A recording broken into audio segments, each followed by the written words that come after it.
Hello. This was one of those cards where the weight of the event made it hard to sleep the day before. I don't remember my heart beating so hard. It's like you grew up watching the sport, you respect and actually like both of these fighters a lot, and you wish there was some way both could come out and win, or at least not lose. But you had no idea who would win or lose. They both looked phenomenal throughout their career. But that is why this game is so exciting. It is a microcosm for the nature of ruthless Mother Nature. Mountains, they cannot rise without earthquakes, down to our theory of relativity. We cannot know one point's positions in this universe without another. Someone has to fall in order for another to rise.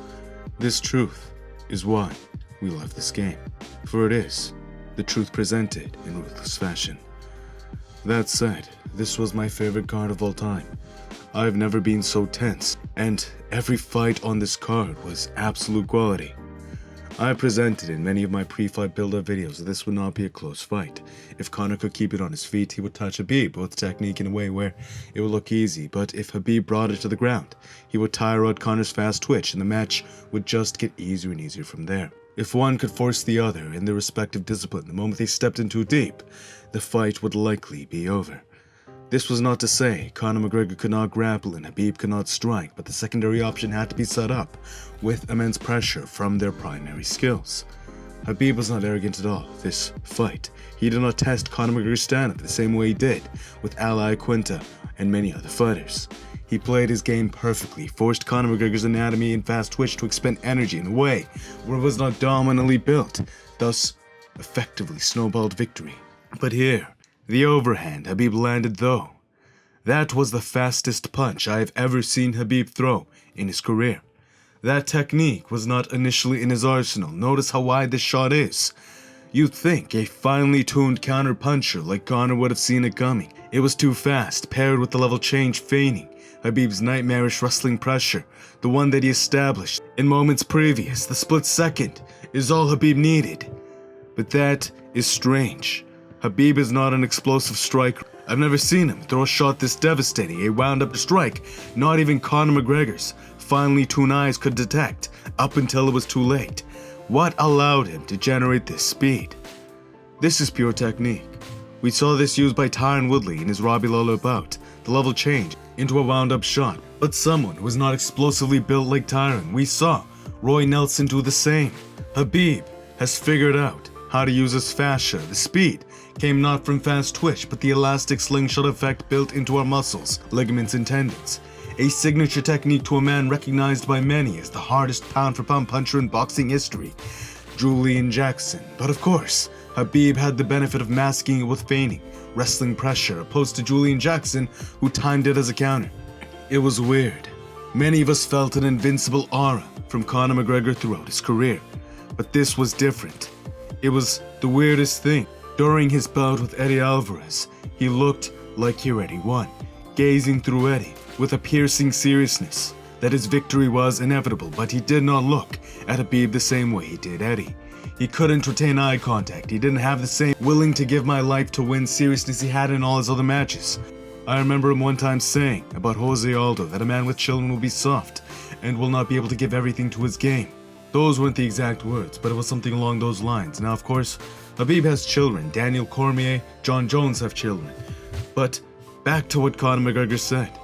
Pair that with his massive success. There are 7.4 billion people on this planet, but Conor McGregor is number 18 on ESPN's most famous athletes list. And proper 12, the best debut any hard drink has ever had. They say the worst thing that can happen to a man is success, because when they start to indulge in their spoils of war, lost in euphoria, they may lose the drive, the seriousness, the intent that put them at the top in the first place. Genghis Khan: I hate luxury. I exercise moderation. It will be easy to forget your vision and purpose once you have fine clothes and fast horses, beautiful women. In which case, you will surely lose everything. I don't know if it would have impacted the course of the fight if Conor had that same aura of seriousness, that same invincible intent. Maybe Khabib time was a natural outcome regardless, and I'm also certain Conor McGregor, for this bout, worked very hard. He put in everything he had. But overall, I'm just noticing that Conor did not have the same obvious aura of invincibility he had in all of his other bouts previous. And, simply put, he cannot retain his gaze and look through Khabib Nurmagomedov the same way he did in all his other bouts. Now about the ending. This was very disappointing, and the reaction from the martial arts community is surprising. They say Conor can get away with a bus attack, yet we focus on what Khabib did after the fight. Conor did not get away with anything. Conor's brother was slapped, and when he reacted in this way, the whole world was outraged, and he lost millions of dollars in court. How could anyone say he got away with it? Having to deal with court cases during the build-up, during his training, for someone as dangerous as Khabib, that is nonsense. The whole world was mad, and Conor McGregor was punished, and so naturally, there should be outrage to this incident as well. But for me, it was particularly disappointing considering why Khabib Nurmagomedov is fighting. He said he's fighting for legacy and for his people. Where I live, people get in the face instantly if they are racist because we have friends, people important in our lives from all religions and all ethnicities. It is a cultural hodgepodge where everyone is cool with each other, regardless of what they look like. I have friends from all religions and all ethnicities, but I know my Muslim friends in particular.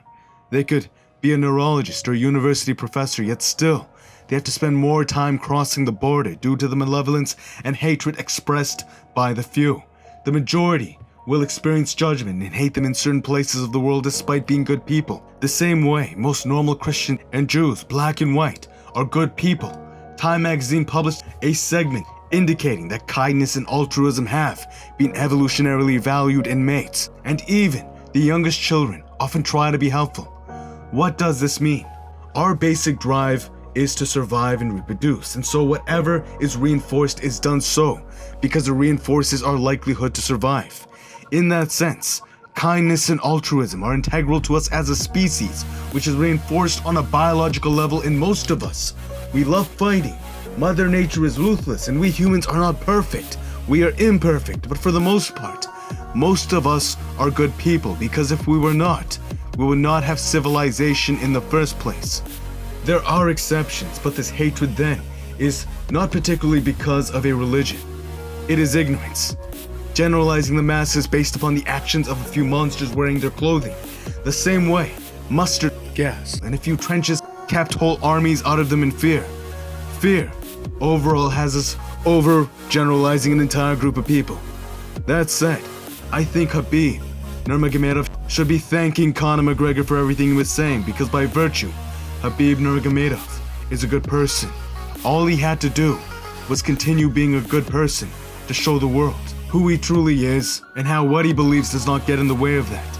Conor McGregor, by being a dragon, allowed Khabib Nurmagomedov to be a hero. It is relativity. We cannot appreciate one point without another. Light cannot be seen without dark. You cannot appreciate the warm unless you've experienced the cold. There are no heroes without dragons, and the way Khabib Nurmagomedov was carrying himself in the press conferences when Conor attacked his father, Khabib responded, "I don't know what your father taught you, but my father taught me to respect people." When he said that, I nearly teared up, because regardless of if he won or lost, he stood there and showed the world that despite what people may think of his faith, Khabib Nurmagomedov and his father, despite being Muslim, are good people. That is a message many people of your faith wish they could share with the world, and Khabib, by being Khabib, for the most part, did that for them. In that sense, this act here, losing it due to your temper instead of adhering to your philosophy of respect, if you helped Conor up and shook his hand as a fellow competitor, regardless of everything he put you through, imagine what that could have said for your people. You would have illuminated the world, then and there. That's why I'm disappointed. It's not because Conor got attacked. It's because you had a vision, and in that moment, you chose revenge instead of making the most of it. I'm certain if you understood this beforehand, you would not jump the cage and let Conor get assaulted after he just fought his heart out versus you. Instead, you would have thanked him for all that adversity. Because in him looking really evil, really bad, portraying himself as the villain, the fire-breathing dragon, you, by virtue of being you, looked like a hero. That said, without Connor being who he is, there is no way you could have had this many people watching. They would not have been able to have appreciated the hero in you to the same extent. His darkness allowed you to share your light, but here, that opportunity was simply thrown away. That is tragic. Nonetheless, I still hold massive respect for both athletes. Considering what Connor has done for the sport, I still hold nothing but love, and of course, nothing but love and respect for Khabib Nurmagomedov. This was my favorite card so far. The whole card was amazing. Every athlete who performed from beginning to end would not let me sit down and quietly watch. I had to express my excitement. Thank you for this privilege. It will be interesting to see how Conor McGregor will come back from this, alongside how Khabib will continue his reign. What will happen to him after this wild turn of events? I really don't know. Regardless though, I'm excited to watch. Thank you again for the privilege.